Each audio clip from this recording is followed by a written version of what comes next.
Hello guys, nagluluto nga para ako ng tanghalian namin. Ulitin tilapia lang yung ulam namin, tsaka dila-dila. Wala na kasi ako ibang maisip. Alam mo naman, pag nanay, ang hirap mag-isip kung anong ulamin sa araw-araw. Ito yung tilapia na nagdaling sa nanay ko kagahapon. Binili niya sa naglalako. Ayan, ngayon ko na niluto. Tapos ayan, habang nagluluto ako dyan guys, nag-iisip ako ng gagawin ko kasi nalibad-bara na ako sa lababo namin. Hindi maganda yung pagkaka-organize. Sabi ko nga, lilinisin ko nga to. Aayusin ko nga yung pag-organize para magamit ko na tong binili kong lutuan kasi hindi ko pa nagagamit. Paubos na yung gas namin. Kaya kailangan makasikaso ko na tong patungan ng lutuan.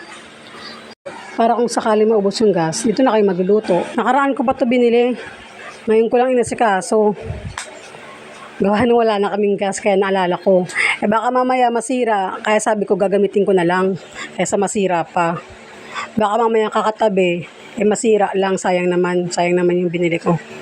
Makakapanghinayang pa naman pag bibili ka ng gamit tapos hindi mo pala gagamitin tapos masira lang. O di kaya order ka tapos hindi mo pala magagamit, di ba? Sayang lang ang pera kaya kailangan maging wais tayo ngayon, guys.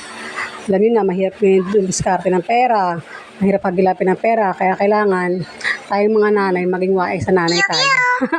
Tapos nung kapatid ko, akala ko asikasuhin niluluto ko yung prito sa ilalim. Ayun yung niluto kong tilapia.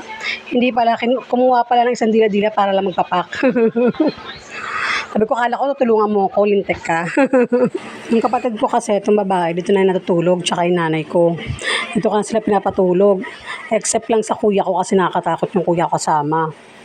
Salbahe kasi yung kuya ko. Wala sa tamang pag-iisip. Mabisyo, nakakatakot kasama. Kaya ayaw ko yung pupunta siya rito guys kasi natatakot talaga kami. Ilang beses na namin yung pinabarangay, ilang beses na namin yung balak ipakulong. Kaso wala nangyayari. Pag pamilya daw, hindi raw pwede basta-basta magreklamo. Kasi family matters daw yan. Kaya ang hirap magpakulong basta-basta ng pamilya guys. Kaya nahihirapan kami kahit mura-murahin yung nanay ko. Kaya nagagalit na ako kasi araw-araw nang hingi ng pera sa nanay ko para lang pambisyo niya guys. Kaya lang, hindi namin mapakulong-kulong gawa ng pamilya daw kasi. Diba, ang hirap ng ganong sitwasyon. Pag pamilya mo, hindi mo basta-basta mapapakulong kasi family matters. Papalitan ko na rin pala yung lababo namin, yung kortina. Kasi marami na kasing kortina namin, kaya papalitan ko na ng kortina yung lababo.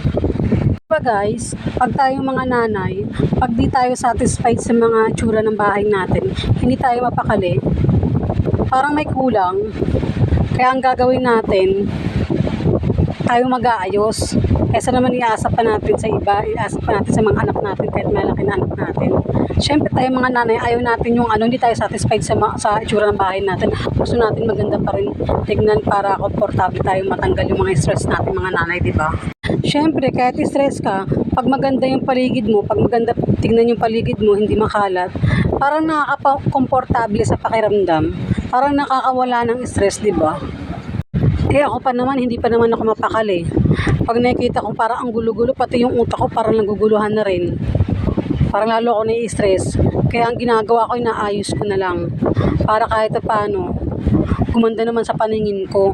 Ayoko kasi yung parang pag magulo yung bahay namin, parang magulo sa paningin ko. Nag-iinit yung ulo ko guys, high blood ako. Ngayon taba-taba ako. Alam nyo ba guys, dati ang payat ko lang kaya. Nung napangasawa ko ito, si Chito, yung asawa ko ngayon, napangasawa ko. Ang laki kaya ng tinaba ko guys. Yan kasi ako sa asawa ko eh.